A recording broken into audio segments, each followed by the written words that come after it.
kasih setiamu yang kurasakan lebih tinggi dari langit biru. Kebaikanmu yang tak kau nyatakan lebih dalam dari lautan. Berkat-Mu yang telah ku terima sempat membuatku terpesona. Apa yang tak pernah kupikirkan, itu yang Kau sediakan bagiku. Siapakah aku ini, Tuhan? Jadi biji mata-Mu.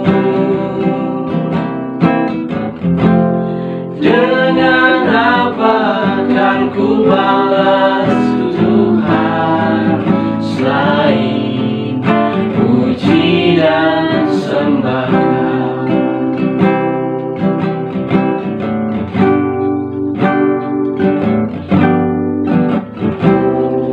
Kasih setiamu yang ku rasakan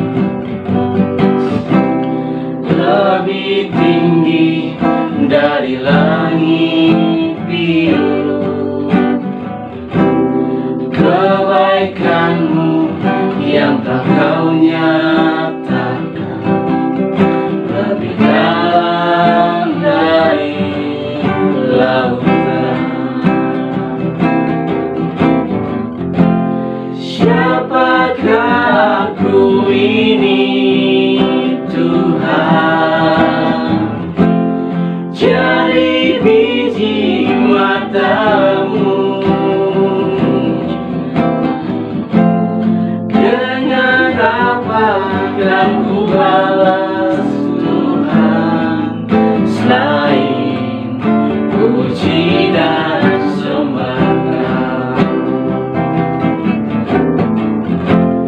Siapakah aku ini, Tuhan?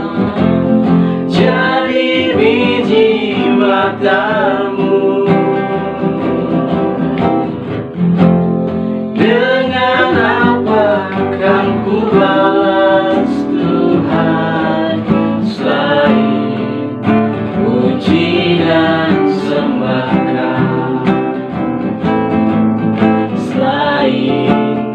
Puji dan sembah, selain puji dan sembah. Kita jumpa lagi di dalam video streaming. Salam sehat dan Tuhan Yesus memberkati kita semua. Bapak Ibu yang dikasihi Tuhan, saat ini hampir semua orang di seluruh dunia harus mengalami atau mengadakan perubahan dari gaya hidupnya. Perubahan-perubahan di masa pandemi COVID-19 ini tidaklah mudah. Yang dulunya setiap kali kita berjumpa dengan orang yang dekat, langsung cipika-cipiki atau paling tidak berjabat tangan, kemudian ngobrol, pergi ke kafe dan sebagainya. Namun saat-saat sekarang ini justru itu harus dihindari.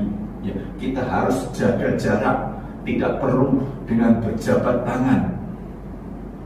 Itulah keadaan yang kita alami saat ini. Demikian juga dengan perubahan-perubahan yang terjadi di dunia bisnis, di gereja, di keluarga, atau bahkan di dalam diri kita sendiri. Sangat sulit kita ini untuk melakukan perubahan-perubahan itu. saat kita menghendaki perubahan yang mendalam dan berkelanjutan, seringkali kita hanya dapat melakukannya itu hanya sebagian kecil saja. Bahkan itu pun sifatnya hanya sementara. Kemudian kita akan kembali kepada kebiasaan-kebiasaan semula. Perubahan itu tidak gampang. Perubahan itu sulit dilakukan. Kemudian bagaimana pandangan saudara tentang perubahan? Di dalam Alkitab ada kata bertobat yang digunakan untuk menggambarkan awal dari perubahan rohani. Seorang ahli bahasa yang bernama W.E. Fink mengatakan bertobat sebagai perubahan pikiran atau tujuan seseorang. Jadi di dalam Perjanjian Baru pun pertobatan selalu melibatkan perubahan ke arah yang lebih baik, yaitu ketika seseorang meninggalkan dosa dan berpaling kepada Allah.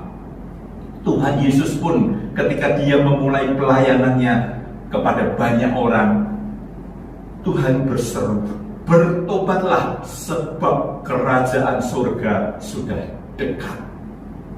Pertobatan yang sejati tidak terjadi begitu saja, dimulai dari pikiran kita, lalu berkembang ke dalam hati untuk mempengaruhi perasaan, kemudian membuahkan perbedaan yang nyata di dalam perbuatan sikap hidup kita. Ketika kita berpaling kepada Kristus dan menyerahkan diri kepada Dia, Ia akan mengadakan perubahan itu melalui Roh Kudus yang telah dikaruniakan di dalam hati kita dengan didahului dengan perubahan pola pikir.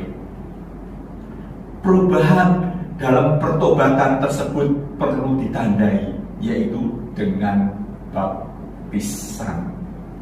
Pada saat baptisan yang dilakukan di dalam nama Tuhan Yesus, maka artinya ia menyatakan beriman kepada Tuhan Yesus dan berkomitmen akan meninggalkan kehidupan lamanya dan mengenakan kehidupan yang baru yang benar-benar diperbarui oleh Kristus Yesus. Bapak, Ibu yang dikasihi Tuhan, atas dasar itulah hari ini saya akan menyampaikan renungan firman Tuhan perihal baptisan Roh Kudus. Baptisan Roh Kudus, apa itu baptisan Roh Kudus?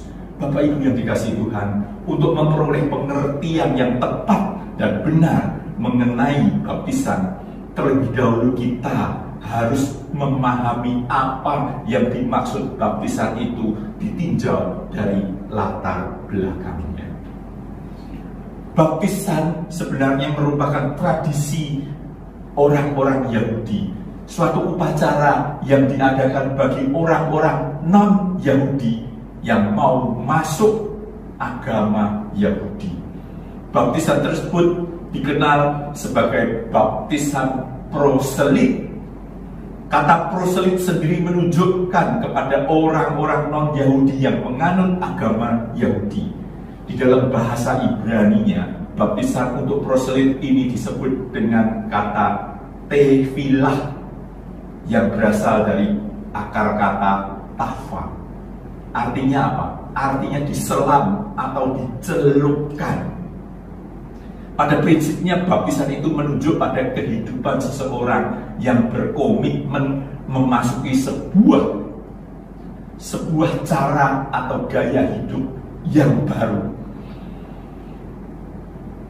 Yohanes Pembaptis memakai baptisan sebagai kesediaan hidup di dalam kehidupan yang baru sesuai dengan hukum Tuhan.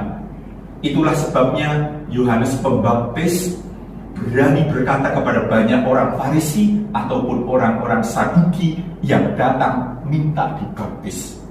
Kalau kita membaca di dalam Injil Matius 3 ayatnya yang ke-7 dan 8, Injil Matius 3 ayat 7 dan 8. Demikian firman Tuhan.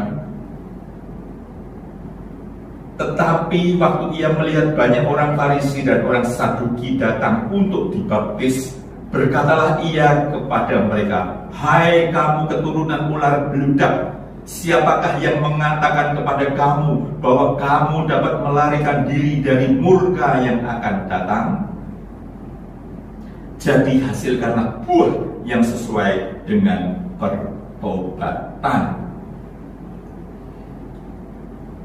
Dari ayat ini kita bisa mengetahui bahwa Yohanes Pembaptis mengharapkan kepada orang-orang Farisi dan Saduki yang ingin dibaptis itu harus ada perubahan. Hasilkanlah buah yang sesuai dengan pertobatan. Kalau dia bertobat untuk menjadi pengikut Kristus, tentunya dia harus mengikuti, meninggalkan cara hidupnya yang lama, mengikuti kehendak dari Yesus. Kepada pemungut-pemungut cukai pun juga yang datang minta dibaptis kepada Yohanes Pembaptis, dan mereka bertanya, "Guru, apakah yang harus kami perbuat?" Jawabnya, "Jangan menagih lebih banyak daripada yang telah ditentukan bagimu." Dan prajurit bertanya juga kepada Yohanes Pembaptis, "Dan kami, apakah yang harus kami perbuat?" Jawab Yohanes kepada mereka, "Jangan merampas dan jangan memeras. Cukupkanlah dirimu dengan gajimu."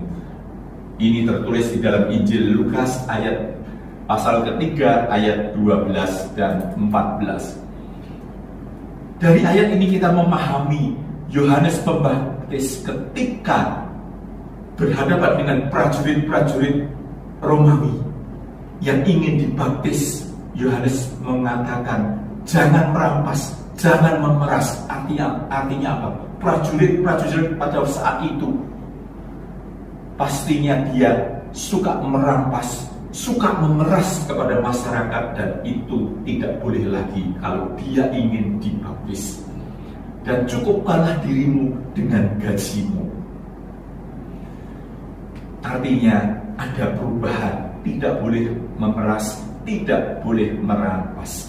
Dari perkataan-perkataan Yohanes Pembaptis yang tertulis di dalam Injil tersebut, jelaslah Yohanes Pembaptis mengajak umat Israel, bahkan prajurit-prajurit Roma serta proselit lainnya, untuk hidup sesuai dengan hukum Tuhan secara konsekuen dan konsisten. Yohanes Pembaptis mengarahkan bangsa Israel kepada kebenaran yang murni. Mereka dituntut untuk sungguh-sungguh menunjukkan buah pertobatan, yang artinya apa? Ada perubahan hidup untuk bisa dan terus-menerus memenuhi tuntutan kebenaran. Demikian juga baptisan yang dilakukan oleh Tuhan Yesus lewat murid-muridnya, karena Tuhan Yesus tidak pernah melakukan pembaptisan, yang melakukan adalah murid-muridnya. Sama, baptisan yang dilakukan oleh murid-murid Tuhan Yesus itu adalah baptisan pertobatan yang sama seperti baptisan yang dilakukan oleh Yohanes Pembaptis. Setelah kebangkitan Tuhan Yesus, perintah baptisan itu baru dilakukan di dalam nama Bapa, Anak, dan Roh Kudus, atau di dalam nama Tuhan Yesus Kristus, seperti yang dilakukan gereja-gereja hingga saat ini. Jadi baptisan menjadi salah satu sakramen yang sangat penting ketika baptisan itu dilakukan di dalam nama Tuhan Yesus. Orang yang dibaptis di dalam nama Tuhan Yesus wajib dan harus memiliki hidup baru yang seperti diajarkan oleh Tuhan Yesus. Kalau kita membaca di dalam kitab 1 Yohanes 2 ayatnya yang ke-6, disebutkan, "Barang siapa mengatakan bahwa ia ada di dalam Dia, ia wajib hidup sama seperti Kristus telah hidup." Ya, jadi artinya kita kalau mengaku sebagai murid Yesus, sebagai pengikut Yesus, dan telah ditandai lewat baptisan, kita wajib hidup sama seperti Tuhan Yesus yang telah hidup 2000 tahun yang lalu. Hidup sama seperti Tuhan Yesus bukan dalam pengertian bajunya, rambutnya, ataupun makanannya, tetapi kita wajib hidup seperti Tuhan Yesus di dalam gaya hidupnya, karakternya, pikirannya, dan perasaannya. Jadi orang yang memberi diri dibaptis dalam nama Tuhan Yesus, ia harus belajar, terus belajar hidup seperti Tuhan Yesus. Hal inilah yang dimaksud oleh Rasul Paulus di dalam Roma 6 ayat yang keempat, yang dikatakan, dengan demikian kita telah dikuburkan bersama-sama dengan Dia oleh baptisan di dalam kematian, supaya sama seperti Kristus yang telah dibangkitkan dari antara orang mati oleh kemuliaan Bapa, demikian juga kita akan hidup di dalam hidup yang baru. Artinya ayat ini menjelaskan gaya hidup manusia lama kita telah mati, dan kemudian kita bangkit dengan gaya hidup yang baru yang sama seperti Tuhan Yesus. Bagi orang percaya, baptisan di dalam nama Bapa, Anak, dan Roh Kudus, atau di dalam nama Tuhan Yesus Kristus, berarti kesediaan untuk hidup sebagai warga kerajaan surga dengan hukum kerajaannya. Hukum kerajaannya yaitu apa? Kehendak Allah. Kalau kita menerima baptisan di dalam nama Tuhan Yesus Kristus, artinya kita mengaku sebagai warga kerajaan surga dengan segala hukum kerajaan tersebut, yaitu kita harus melakukan kehendak Allah. Ini berarti kita harus terus berusaha, berjuang untuk bisa mengubah pola pikir kita, yang semula kita berpikir seperti layaknya orang dunia, berubah menjadi mampu memiliki pikiran dan perasaan Kristus, seperti yang tertulis di dalam kitab Filipi. Kitab Filipi pasal 2 ayat yang ke-5. Hendaklah kamu dalam hidupmu bersama menaruh pikiran dan perasaan yang terdapat juga di dalam Kristus Yesus. Amin. Artinya kita harus berusaha untuk bisa mempunyai pikiran dan perasaan seperti Kristus, dan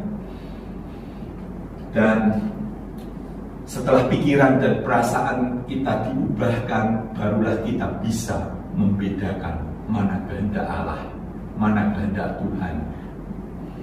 Seperti yang tertulis di dalam Roma 12 ayat yang kedua. Roma 12 ayat yang kedua dikatakan demikian firman Tuhan, janganlah kamu menjadi serupa dengan dunia ini, tetapi berubahlah oleh pembaruan budimu, sehingga kamu dapat membedakan manakah kehendak Allah, apa yang baik, yang berkenan kepada Allah, dan yang sempurna. Kemudian bagaimana dengan baptisan Roh Kudus yang kita jabarkan tadi adalah baptisan. Sekarang baptisan Roh Kudus. Baptisan Roh Kudus tentu saja sama maknanya dengan baptisan yang telah kita jabarkan di atas tadi, yaitu baptisan itu membawa seseorang ke dalam suasana hidup yang baru atau cara dan gaya hidup yang berbeda dari sebelumnya. Dengan baptisan Roh Kudus, umat pilihan Allah yang percaya kepada Tuhan Yesus Kristus memasuki periode yang baru di dalam kehidupannya. Inti dari baptisan Roh Kudus adalah Roh Allah atau Roh Kudus yang telah diutus oleh Bapa dalam nama Tuhan Yesus untuk tinggal di dalam hati orang percaya. Ia mengajar, mengingatkan, memimpin hidup kita sebagai dalam segala kebenaran. Seperti di dalam Injil Yohanes 14 ayat 26, sehingga orang percaya tersebut bisa merubah pola pikir dari karakter dunia menjadi karakter yang seperti Kristus sehingga orang tersebut bisa melakukan kehendak Bapa. Tanpa ada perubahan pikiran, tanpa ada karakter yang diubahkan untuk menjadi seperti Kristus, kita tidak akan bisa melakukan kehendak Bapa. Baptisan Roh Kudus berarti orang percaya ditenggelamkan dalam baptisan roh. Baptisan roh itu artinya orang percaya itu ditenggelamkan di dalam kehidupan yang bersekutu dengan Allah di dalam atau melalui rohnya. Itulah sebabnya orang percaya tidak boleh hidup sembarangan, sebab dapat mendukakan Roh Kudus yang telah dimeteraikan di dalam diri kita. Orang yang menerima Roh Kudus berarti tubuhnya menjadi baik Roh Kudus. Ia tidak boleh lagi mencemarkan tubuhnya dengan dosa. Ia harus memuliakan Allah dengan tubuhnya. Di dalam 1 Korintus 3 ayat yang ke-16, 1 Korintus 3 ayat yang ke-16 disebutkan,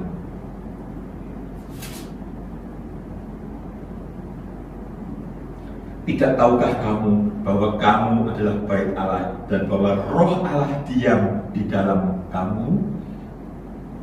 Orang yang menerima Roh Kudus, ia bertanggung jawab untuk belajar dan terus belajar, dimuridkan agar menjadi sempurna seperti yang Allah Bapa kehendaki. Ya. Injil Matius 5 ayat 48 mengatakan, karena itu haruslah kamu sempurna sama seperti Bapamu yang di surga yang adalah sempurna. Amin. Dengan menerima baptisan Roh Kudus, orang percaya memiliki tuntutan beban yang berat, yaitu harus terus berusaha, terus berjuang untuk menjadi manusia yang berbeda dengan lingkungannya dan layak menjadi anggota keluarga Allah. Jadi baptisan Roh Kudus itu adalah suatu proses, bukan sesaat atau momentum saja. Karena itu sebagai orang percaya yang dewasa, kita tidak lagi mengharapkan baptisan Roh Kudus yang disertai dengan tanda-tanda yang spektakuler seperti yang terjadi di Loteng, di sebuah rumah yang di Yerusalem 2000 tahun yang lalu.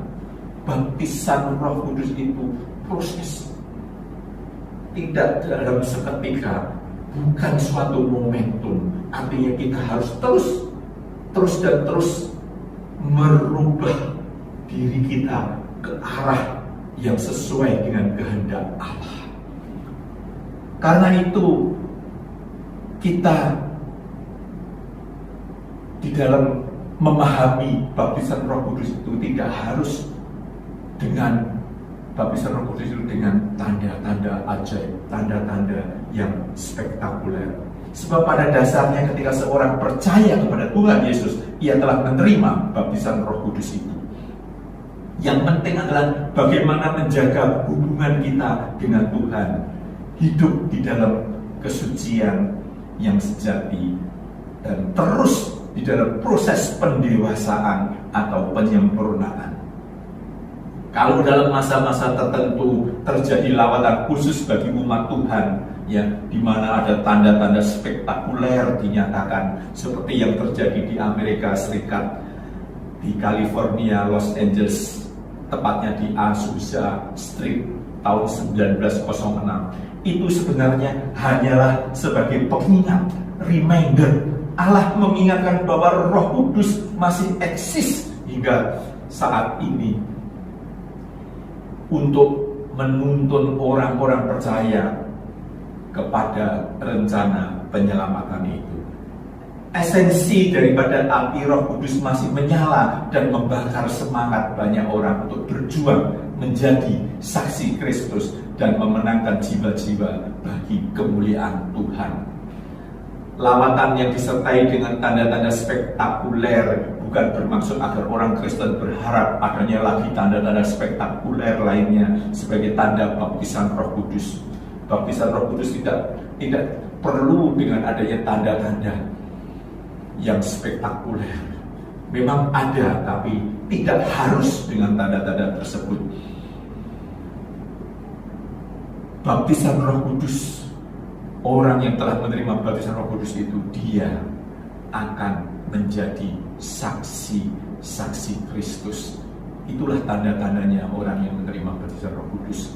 Dia mau melayani Tuhan dengan keberaniannya, dengan kesungguhannya. Seperti pada saat itu Rasul Petrus dengan berani dia berkata-kata, bersaksi untuk kemuliaan Tuhan.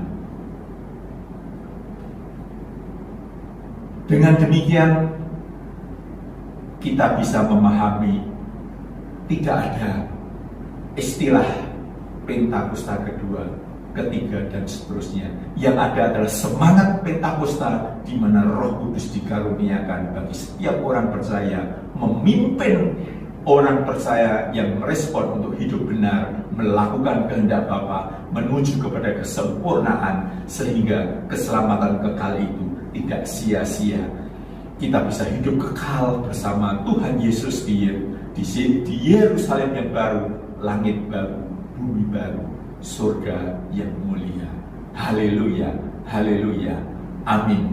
Demikianlah secara singkat penyampaian perenungan firman Tuhan mengenai baptisan Roh.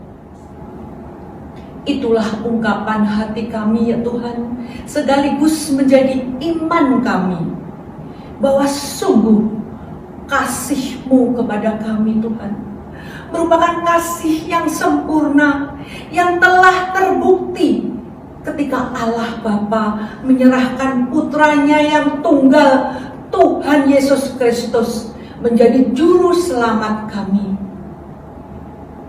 Tuhan Yesus, terima kasih karena Engkau telah mau turun ke dunia menjadi seorang hamba, menjadi seorang manusia.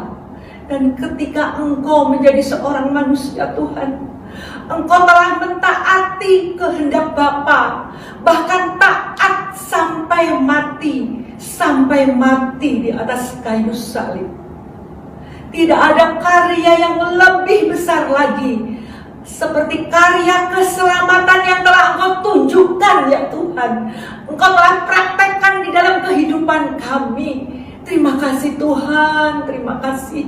Terima kasih atas karya-Mu yang besar, karya-Mu yang dahsyat, karya-Mu yang hebat, karya-Mu yang agung dan mulia sepanjang segala abad.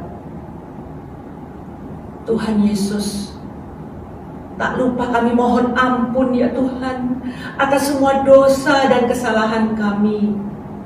Mampukan kami pula Tuhan untuk kami bisa mengampuni dosa sesama kami.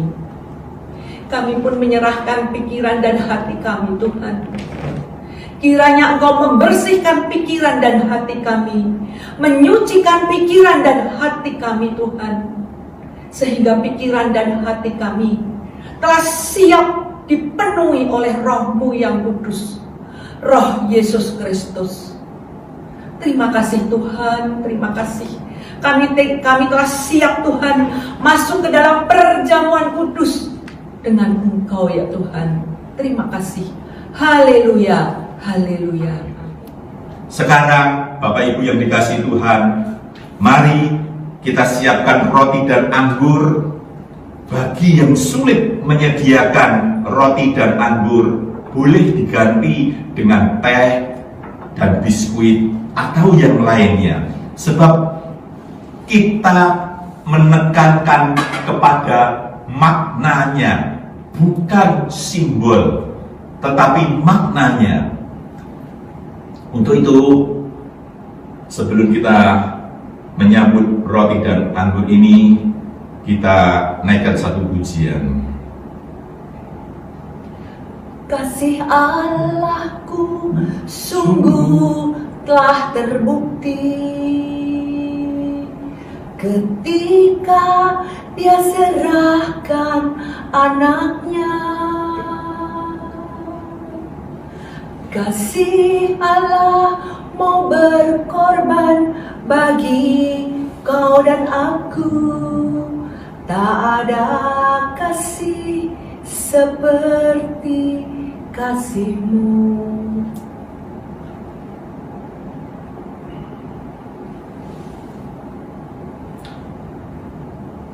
Mari kita angkat roti ini di atas kepala.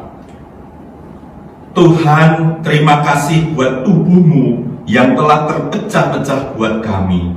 Engkau mati di atas kayu salib untuk menebus dosa-dosa kami, supaya kami yang percaya tidak binasa, melainkan beroleh hidup yang kekal.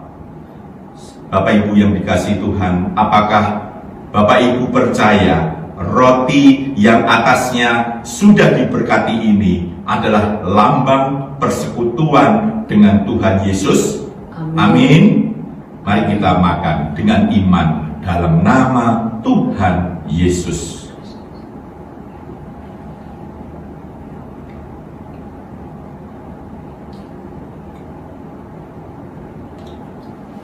Seperti roti yang bersatu dengan tubuh, biarlah roh kami juga selalu bersekutu dengan roh-Mu, ya Tuhan. Mari kita angkat cawan ini. Darah Yesus menyucikan, bilur Yesus menyembuhkan. Percayakah saudara bahwa darah Yesus sanggup menyembuhkan kita dari segala sakit penyakit dan kelemahan-kelemahan tubuh kita? Percayakah saudara darah Yesus lebih hebat dan lebih berkuasa dari COVID-19? Apakah saudara percaya bahwa anggur yang di atasnya sudah diberkati ini adalah lambang persekutuan kita dengan darah Yesus? Amin. Amin. Mari kita minum dengan iman percaya.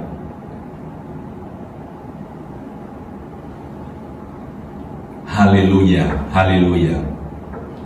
Sekarang kami mau menerima kuasa dan kekuatan yang berasal dari Tuhan, dan biarlah iman kami tetap teguh dan mata kami tetap tertuju kepada Tuhan. Haleluya, haleluya.